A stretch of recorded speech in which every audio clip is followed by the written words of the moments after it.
Hai, hari ini gue bakal menunjukkan kemampuan barista amatir seperti gue dalam mengestim susu untuk di-judge sama para sepuh. Semoga gue nggak pingsan hari ini. Stay tune.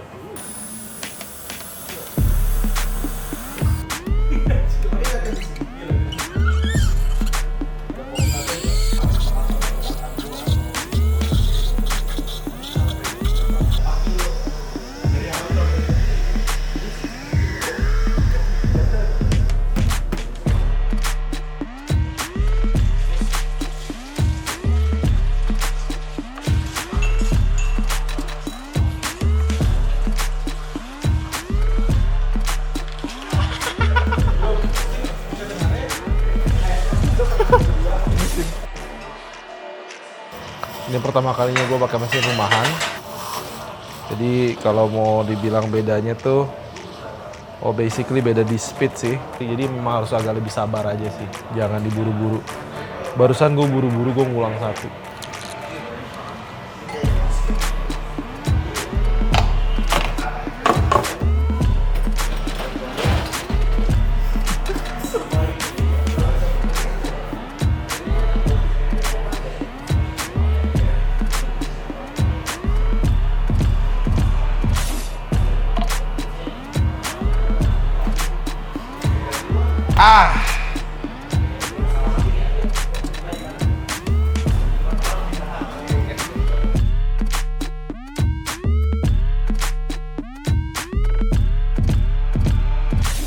Halo guys, balik lagi sama gue di sini. Finally abis setelah 3 bulan kita nggak bikin video, sibuk renovasi ini itu, akhirnya kita balik lagi bikin video mengenai milk fundamentals. Sekarang gue ditemenin sama Isman, a good friend of mine, a pro in milk, guru gue di ABCD yang ngajarin tentang susu, terus juga orang yang sangat terkenal di susu, barista champion finalist juga. So kita bakal ngejelasin lebih dalam lagi mengenai susu. Milk steaming, milk fundamental, semuanya kita bahas hari ini. Buat kopi. Buat kopi, betul sekali. Oke, sekarang kita mau ngejudge kerjaannya Andre nih. Kita barusan nyoba mesin rumahan. Gimana impact-nya ke sebenarnya steam? Apakah ngaruh nggak sih sebenarnya mesin rumahan sama kualitas steam? Jadi sebenarnya mesin mahal murah tuh tergantung sabar atau enggak. Ya. Jadi kalau biasanya kalau murah tuh memang single boiler, jadi agak sedikit lebih lama steamingnya. Jadi memang kalau dibarengin biasa agak susah nih. Kalau buru-buru hasilnya juga nggak bagus karena kan kita harus nunggu panas si mesinnya itu juga kan. Jadi kalau lihat dari hasil, ini Andrew kelihatan buru-buru sebenarnya. Ya gambarnya lebih bagus, tapi foamnya agak dry. Tapi yang ini kalau look sih mungkin karena tumpah, tapi foamnya jauh lebih halus, jauh lebih bagus. Nih udah mulai pecah-pecah ketimbang yang ini. Gitu. Jadi intinya cuma sabar aja sih. Mau beli mahal murah sebenarnya balik lagi sama. Nah, tapi kalau mesin murah dipakai tempat rame, meledak deh langsung pasti. Nggak bisa. Kepalanya. Ya itu yang kita mungkin sebenarnya kalau mengenai mesin kita sempat yang nggak kita lupa mengenai single double boilernya sih. Pentingnya double boiler itu sih di speed kerja sama speed nge-steam. Kayak tadi gue tuh sebenarnya ini pun udah ngulang sekali karena lagi-lagi nggak sabar, udah rusak susunya gitu. Jadi memang harus lebih sabar aja dan benar-benar takes time sih kalau mau nge-steam buat rumah. Nah dua-duanya ini kan, ideal nggak ideal nih. Nah hari ini kita mau belajar gimana cara bikin ini lebih perfect lagi bersama masternya. Kita bahas semua.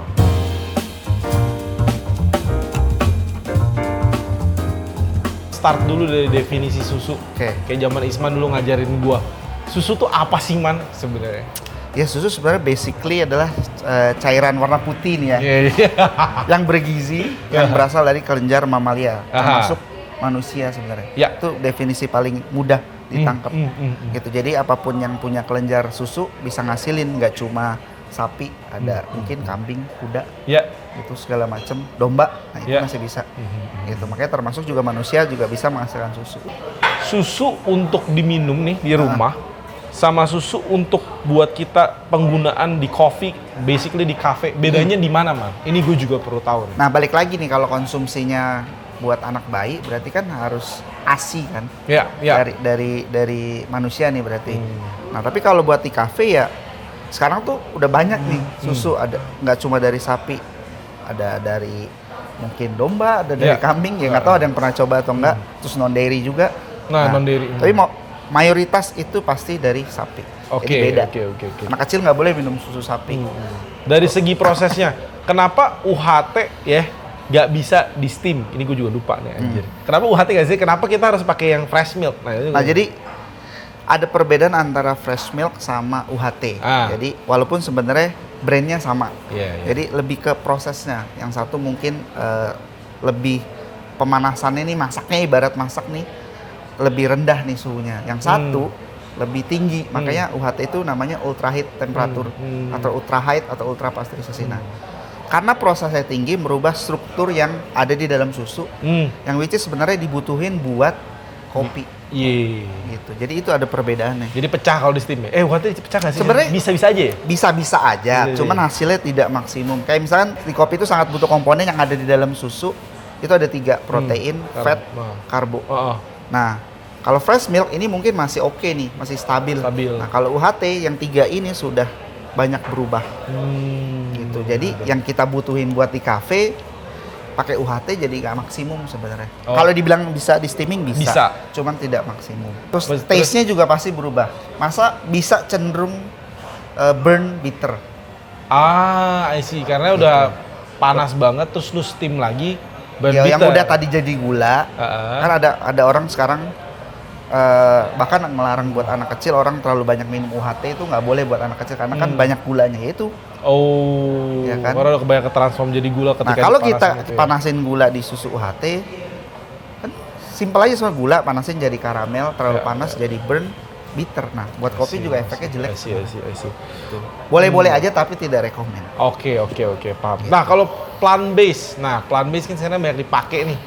Itu tuh UHT ya? UHT kemarin. Tapi bisa di steam? Bisa. Karena di engineer. Banyak faktor. Banyak resep yang masuk ke dalam supaya bisa lebih bisa di steam lah. Bisa di steam, bisa di apa. Tapi balik lagi, itu tuh sebenarnya menurut gua masih belum siap. Belum siap di pasar Indonesia ya sebenarnya. Kenapa sih kalau orang mikir, yang gue denger sampai sekarang adalah gue tuh lactose intolerant, nggak bisa minum susu. Jadi sebenarnya itu tuh kebiasaan kita doang nih. Jadi gue pernah baca research Indonesia tuh 20% doang nih konsumsi susunya susu, benar. Sampai sekarang. Sementara di luar negeri kayak Eropa gitu udah 80%. Jauh banget nih gapnya. Nah, terus beranggapan kalau kita tuh lactose intoleran. Ya, contohnya apa sih? Kembung, mual, boker-boker, mindset, bahasanya gitu kan. Terus kayak kenapa? Jadi orang takut nih, biasanya di start umur 2-3 tahun tuh kita udah ngurangin nih. Buat orang Indonesia nih. 2 atau 3 tahun tuh buat ngurangin minum susu. Nah, akhirnya terjadilah si laktos ini gitu. Akhirnya tiba-tiba ada tren media sosial bikin ini tuh laktos intoleran. Sebenarnya kalau kita ngomongin non dairy nih, kalau dibilang sehat kayak enggak deh. Karena banyak ada minyak di situ. Terus iya sih. Yang gue lihat sih kebanyakan ada canola oil. Buat ngegoreng tuh. Lo masukin. Itu biar tekstur sama bisa di steam juga yang mana? Sama banyak faktor yang dimasukin. Kayak misalkan lo beli 1 liter susu non dairy, apakah isi plant base-nya 1 liter juga? Enggak. Paling berapa persen dari? Bener-bener kalau dibaca sih 10-11%. Itu biasa kalau kita. Berarti lo sisanya apa? Doa kan nggak mungkin aja biar penuh seliter tuh gimana coba? Iya. Berarti banyak bahan campuran yang benar. Kalau kita perhatiin di belakangnya sih benar sih. Intinya rajin-rajin baca di belakangnya sebenarnya. Nah, itu perbedaan. Balik lagi ke tren. Tapi sebenarnya bisa nggak kita minum susu sapi? Bisa. Ya makanya ada sekarang tuh lactose free. Lactose free adalah buat bantu pencernaan lah. Ya sistemnya buat lebih pakai enzim ya kalau nggak salah. Ya enzim laktasanya mecah laktos jadi glukosa galaktosa. Jadi sederhana jadi gula galaktosa atau glukosa. Jadi makanya dia lebih manis. Tapi memang agak sedikit lebih tipis. Iya. Tapi itu aman buat orang yang merasa dirinya laktos intoleran. Merasa nih ya, karena orang kita nggak tahu nih laktos intoleran. Karena sugesti juga kadang di kepala lu mikir laktos intoleran, lu minum susu beneran sakit perut karena kepala lu sebenarnya actually gitu. Apalagi kita kan di Jakarta, di Indonesia tuh ya tadi konsumsi susunya masih sedikit. Terus kedua, kenapa orang Eropa lebih tahan gitu kan sama dairy karena kan jadi kalau nggak salah gue pernah baca tuh kita tuh kenapa konsumsi lebih sedikit karena kita lebih banyak terpapar sinar matahari. Jadi susu tuh juga berperan penting nih buat si badan nih. Iya kan? Iya. Nah, kalau Eropa kan jarang nih mataharinya nih. Bener. Makanya dia harus minum susu yang buat membantu penyerapan gitu-gitu. Vitamin D gitu-gitu. Iya. Nah, itu kurangin situ. Jadi merasa padahal diri bukan laktosnya yang gue sering lihat nih ya. Anak-anak hippie misalkan. baru diet, baru yoga, baru olahraga. Plan base nih gue harus plan base aja. Mas saya nggak bisa minum susu, mau plant based gitu. Karena kalau susu saya sakit perut, kembung, bla bla bla. Saya laktos intoleran, dia langsung ngejudge dirinya laktos intoleran. Saya proklaim laktos intoleran. 2 jam kemudian dia beli gelato. Iya, wow. Itu hal yang terlucu. 2 kata lucu tuh. Iya. Laktos intoleran tapi makan gelato. Ini culture jaksel menurut gue gini. Itu kayak itu beda gitu maksud gue. Lah, lu kan katanya laktos tapi lu makan gelato. Iya, gelato, lu susu makan juga. roti gitu kan. Iya, susu. Jadi itu ya agak ini juga susu. Ya sebenarnya itu lagi-lagi ya dia tuh cuma nggak bisa terima apa yang di dalam masuk ke dalam susu aja. Jadi sebenarnya paling aman sebenarnya pakai laktos free. Asli. Laktos free gue juga menurut gue karena manisnya it's a good introduction buat orang-orang yang baru mulai ngopi tuh sih kayak betul ya. Latenya manis nih gitu kayak. Soalnya si Jerry di Batam dia tuh untuk yang hot ya. Semua yang lactose free. Jadi orang yang nggak biasa minum kopi kena susu manis, ternyata kopi nggak pakai gula bisa manis ya? Iya, gue setuju sih. Gitu juga kenapa ada lactose free dan sekarang lebih boom?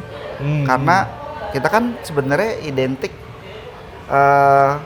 manis nih. Orang suka manis atau sweet tooth gitulah. Nah, orang yang paling dibenci orang Indonesia tuh hampir semua kali ya manusia pahit. Iya. Sementara kopi tuh di otak tuh adalah pahit. Pahit. Gue mau ngopi tapi gue mau manis. Makanya kebanyakan tuh orang sekarang berangkat dari es kopi susu dulu nih. Iya. Ya kan, gula. Nah, sekarang perlahan-lahan barulah pindah ke yang lactose free. Ini sebenarnya nggak bantu buat introduction ke kopi. Ini agak lebih serius, jadi gue harus pindah ke yang tanpa gula tambahan. Idealnya ngopi sama susu tanpa gula tuh udah oke. Ideal lah. Gitu, kalau minum langsung hitam kayak agak. Iya, kaget pasti. Kaget, starting nggak apa-apa lah orang-orang starting di es kopi susu. Ini semua juga startnya dari susu sama sirup sih. Ice hazelnut latte dulu. Betul.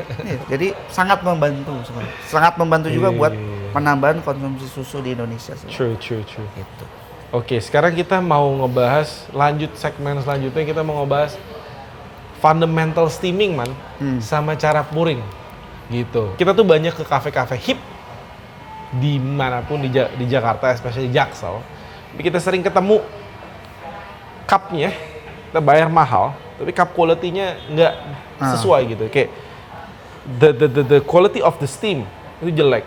Sebenarnya kan bukan masalah gambarnya. Betul. Bukan. Betul. Tapi gue nggak pernah percaya gambar. Gue juga nggak pernah percaya gambar. Kalau mau gambar lu tanding sana. Iya betul. Latte art. Karena gue juga nggak jago gambar gitu. Iya sama. Gue cuma bisa pantat ayam doang. Gitu. Cuman yang penting kualitas steamnya gitu. Iya. Nah, fundamental steaming teorinya dulu deh. Ada apa aja sih gimana gitu. Ya udah pasti lo harus pilih susunya dulu berarti. Yang bisa di steaming itu cuma fresh milk sebenarnya. Oke. Ya UHT sebenarnya bisa tapi sangat tidak disarankan karena tadi faktor yang dibutuhin sama kopi. Kedua, cara manasin susunya. Nah ini yang masih gue sering temuin. Ya kan, ada yang panas banget, ada yang adem, ya kan, anyep gitu kan. Ya, sampai bau sapinya transfer to cup, ya kan, ketemu kopi. Nah itu sebenarnya ideal itu dulu. Jadi ya banyak suhu lah. Walaupun sebenarnya customer tuh macam-macam kayak misalkan gue mau extra hot, super hot, nggak apa-apa kasih asalkan dia minta. Minta dan bayar intinya. Kalau lo minta nggak bayar, banyak mau nih orang. Yang penting lo minta. Yang penting bayar. Iya, yang penting lo bayar, lo mau extra hot kasih. Tapi kalau dia nggak minta, bikin yang ideal. Jadi menurut yang gue research sebenarnya yang paling ideal tuh 65 sampai 71. Oh gitu. 65 derajat sampai 71 derajat. Yang angkat-angkat kuku doang. Angkat-angkat kuku 65 lah ya. 65 sampai 71 itu range di semua merek jadi ya karena gue research ya range-nya kayak 65 sampai 71. Kan kita nggak pernah tahu nih apakah semua orang pakai ini atau enggak. Jadi range-nya tuh 65 sampai 71. Bener. Nah itu idealnya buat merubah si karbonya jadi gula. Terus foamnya juga lebih bagus, nggak terlalu panas. Gitu. Terus step-stepnya man kayak ada dulu kalau kita ngomong teorinya tuh ada ngomong kita aeration dulu baru submerging kan, kayak ambil udara dulu. Dulu ya, gue juga terimanya gitu ya. Terus. Mesin sekarang kan tambah mahal nih ya Iya, kan. lebih Kalau canggih lihat sih asli. makin canggih.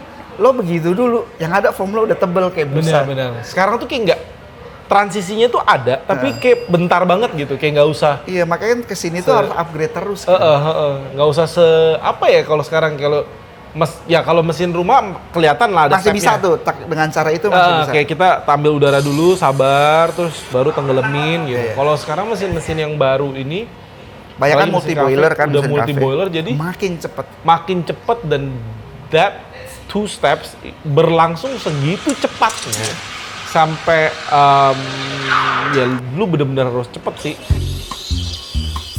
Gue juga belum tentu beres sih mikirnya. Oke, sekarang kita langsung ke prakteknya nih sama master susunya. Gimana steaming fundamentalsnya sama pouringnya gimana gitu. Kita berdua bukan latte artist yang jago gambar. Betul. But we will show you fundamentalsnya, pattern yang paling cakep lah, dan gimana quality foam itu loh, shiny, smooth, and silky itu yang kita tuh harapkan ada di semua cafe gitu. Nah, yang tadi ya, misalkan kan steam nozzle beda-beda nih. Kemarin gue udah coba untuk cari tahu gimana cara biar gampang lah buat steaming buat awam. Jadi dari tempelin dulu permukaan, maksimum pokoknya 1 cm di celemin ke dalam, direndam. Nah, cukup. Nah itu dari sini. Nah, ya kan. Ya kalau udah bisa mungkin bisa kanan kiri, tapi buat ngejaga konsisten kayaknya ini lebih oke. Terus kedua, pegang senyaman mungkin. Takutnya ada yang kidal, pegangnya kiri. Pokoknya senyaman mungkin deh. Selain tadi posisi, ini juga harus dilakukan karena dia biasanya nyimpan angin. Nah, setelah di flush, di cleaning baru ke posisi tadi. Udah. Nah, ini karena gue yang steaming jadi ini arahnya ke sini.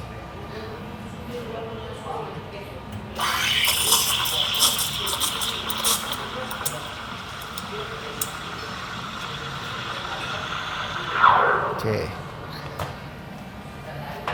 Seperti yang tadi gue bilang, Segitu cepatnya. nah makin mahal mesin, makin cepet steamingnya. Tadi kayaknya nggak ada 1 menit ya.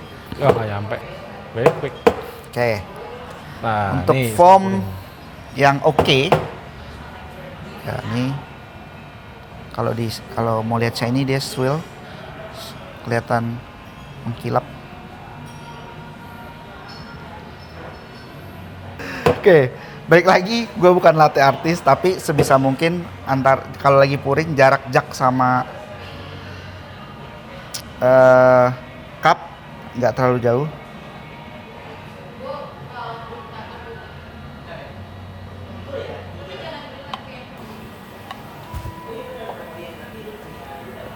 Beuh. Nah, udah oke nih.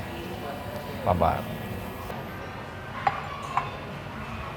Oke, nah sekarang kita udah selesai steam, udah beres semuanya. Kita akan kasih lihat yang ideal tuh gimana sih gitu. Nah, ini bisa mungkin dikasih lihat ke sini. First of all, smooth, shiny, kena lampu kayak gini. Kilap. Disclaimer ya, latte kalau buat kompetisi latte art ini sih nggak banget karena nggak kontras tadi. Oh ya, kontras. Jadi cara steaming tuh balik lagi ke nyamanannya masing-masing. Ya. Ya, tapi kalau buat foam, cafe. lagi-lagi gue nggak nilai dari gambar, tapi Asli. lebih ke foam. Ya ini lebih oke. Ya gitu. Kalau gue sih di cafe ya, gue tolong dibedakan mengenai tanding latte art dan cafe. Karena kita juga nggak jago soalnya. Asli. Jadi kita Ini membela udah diri paling dulu. bagus gambarnya. Jadi kita tuh yang penting tuh kualitas timnya gitu loh. Ya, ini gue sangat perhatiin banget kalau gue pergi ngopi dimanapun gue pergi. Ini loh guys, kayak digoyang gini kayak milk pudding gitu. Jadi smooth, Silky shiny pudding. gitu, silky, lu diminum juga enak. Coffee sama, jadi kalau lu steam kayak begini, coffee sama susunya tuh kohesif nyampurnya gitu loh. Ya biasanya kalau nggak kepisah. benar suka ada cairan.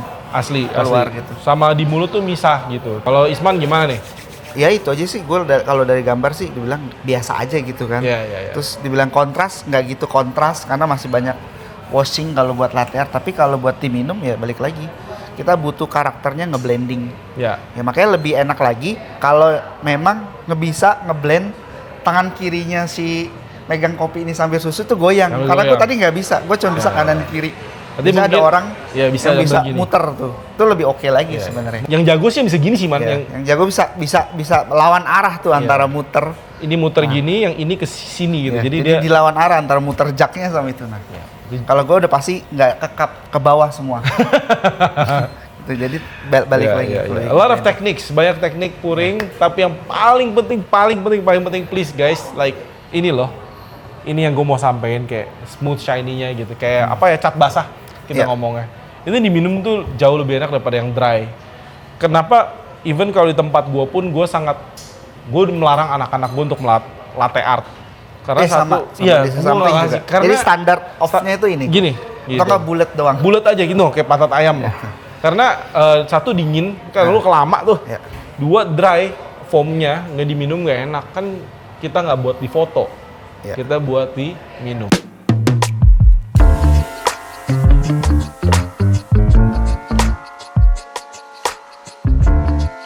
Nah kita tadi udah ngomongin soal looks-nya, rasanya sekarang gimana man? Ya ini udah ngeblending sama kopinya sih sebenarnya. Jadi foamnya juga oke, teksturnya oke, pas sama steaming. Dan ini Ya. juga nggak terlalu panas kan, Ya. si 65 sampai 71 tuh ya hangat-hangat, kuku lah Begitu. gitu. Jadi Gua harus sih- ideal juga. Gue sih sangat appreciate cohesiveness-nya. Dan ini juga sama masih shiny walaupun udah diminum. asli. Sih? Ya kan? Kualitas steam tuh kelihatan dari setelah berapa menit dia kita tinggalin ya man ya. Kita ngobrol, kita apa tuh dia kalau steam yang bagus dia stay. Ya. Kalau yang jelek, kering, Langsung dry, bolong-bolong kayak bulan lah tuh permukaan bulan. terus dia Lu nggak usah nunggu lama kalau dry, biasanya langsung dikasih serving dia langsung bolong-bolong. ceplok. Nah itu juga bisa terjadi karena faktor susunya juga. Jadi di pasar itu ada, ini disclaimer pokoknya. Nggak semua merek ada. Jadi di pasar itu ada yang proses susunya dengan pasteurisasi doang. Ya berarti ya short story-nya pasteurisasi adalah raw, dimatengin, udah jadi ini, jadi fresh milk nih. Ya terus ada lagi yang dengan sistem homogenis. Jadi kalau di kopi itu buat nyamain green size itu harus diayak kan, Iya. diayak bolong gitu kan. Jadi kopi itu yang gede sama yang gede, kecil sama kecil, sedang sama sedang. Nah, biar konsisten. Kalau di susu namanya homogeneous system. Nah, homogeneous system itu adalah buat nyamain komponen yang ada di dalam susu, termasuk protein, fat, dan karbo tadi yang dibutuhin sama si kopi. Nah, kalau kita nggak pakai yang homogen, itu udah pasti susunya nggak konsisten. Dan Ya. buat produk kopi itu juga pasti nggak konsisten. Contoh, mungkin udah pada ngalamin kayak ya tadi beli nyampe meja langsung bolong-bolong. Nah itu selain faktor steaming, Susunya susunya juga juga faktor paling gede. Ya. Nah, jadi bisa langsung pecah-pecah. Kedua, ada favorit kopi masing-masing orang. Setiap hari kok rasanya berubah. Padahal setiap coffee shop setahu gue punya blend ciri khas ya kan. Kayak misalkan ada lunar, ada peanut. Nah, harusnya itu sama. Kalau misalkan kopi sama susu, apalagi yang dipesen, nah harus itu rasanya sama. Nah, si faktor homogenis ini buat ngedukung konsistensi secara taste. Ya. Dan di Indonesia nggak banyak. Ya. Kita sih, gue kalau mengenai susu sih ada memang pengalaman waktu itu masih pakai susu Sebelumnya. A, susu B gitu ya.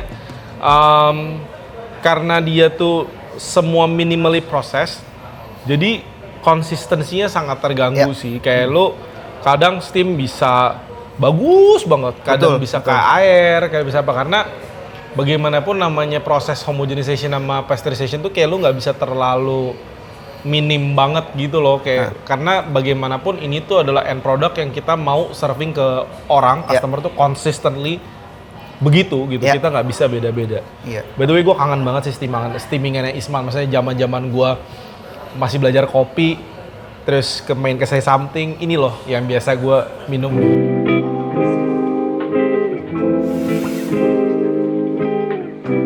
Kita tahu Isman tuh besides dia pengajar susu, tapi susu kompetisi. Isman tuh banyak rakit susu Ya, buat kompetisi. rakit kayak Tamiya ya. gue.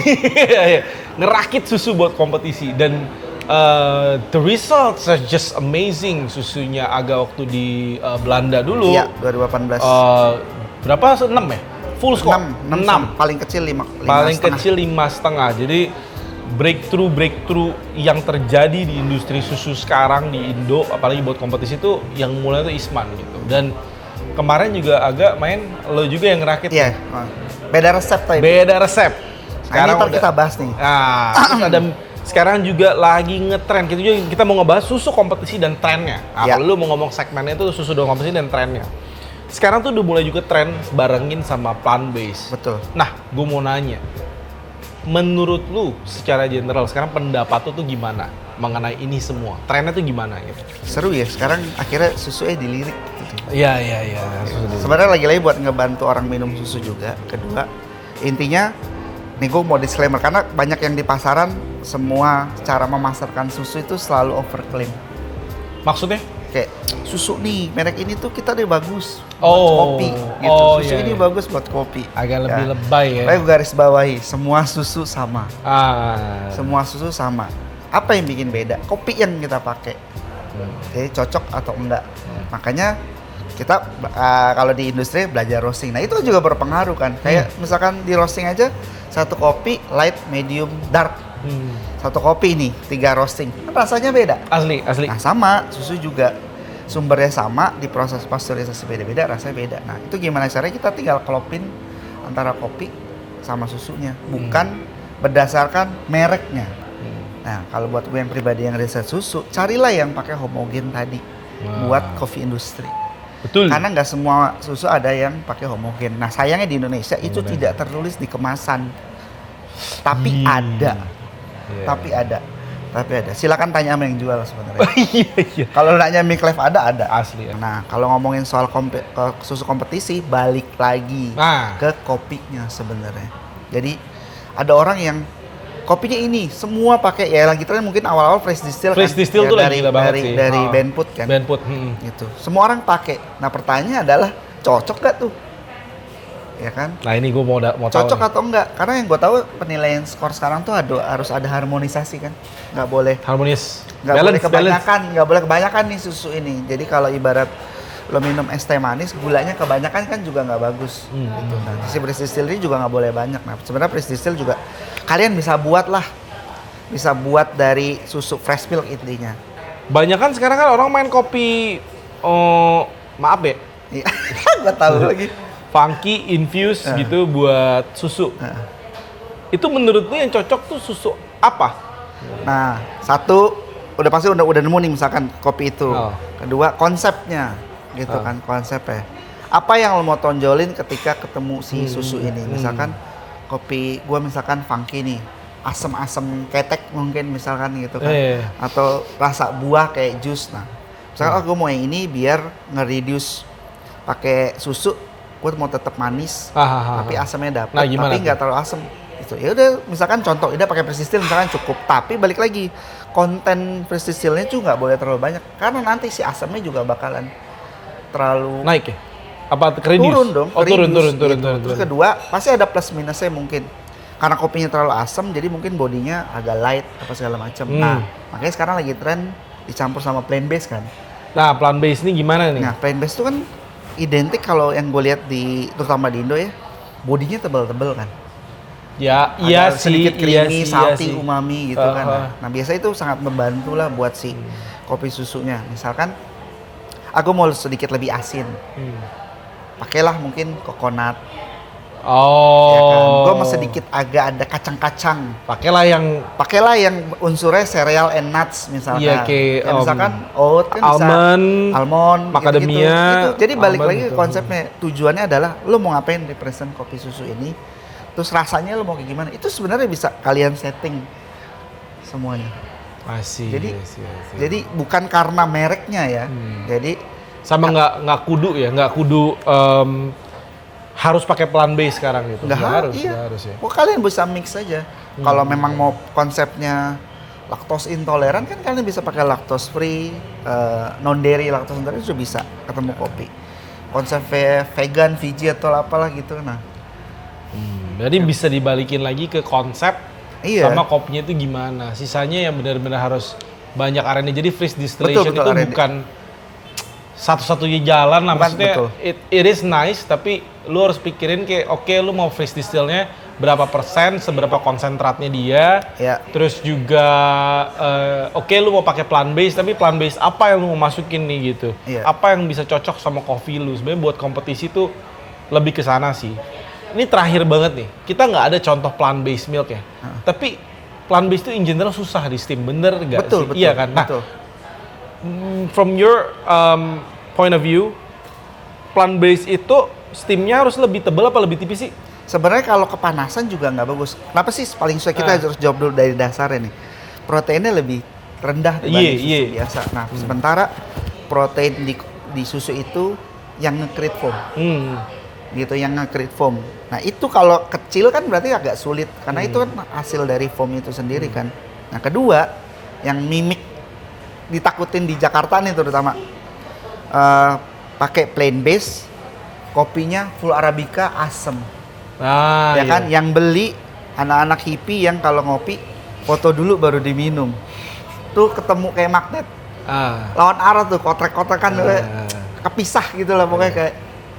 Nyalainnya siapa berarti? Nyalain baristanya. Gimana sih bikin cappuccino pakai plain base tapi nggak bisa di steaming? Apa Jadi, sih? Karena kopi musuh terbesar plain base itu adalah si asemnya. asam arabica. pecah deh jadi. Pecah. Oh, jadi memang Orang pelakor lah. oh gitu. So, I think kita udah ngebahas mostly mengenai susu dan kompetisi dan trennya. I hope it helps and thank you buat Isman yang udah Sama-sama. luangin waktu buat kita. Thank you banget. Ya. Gue tau lu sibuk, but appreciate it so much having you here. Boleh nanya lewat DM lah. kalau Boleh bingung. tanya Isman lewat DM. That's it. Thank you banyak. See you on the next episode. Bye bye. Kita latte arte biasa banget. Lu punya susu sama kopi tuh nggak nyampur. Jadi warnanya tuh nggak Monolog. kontras ya, mana kita ngomong kontras ya. Jadi ini tuh nge-wash. Kamu udah oke lah. Kok mau udah? Cuman berarti lu tinggal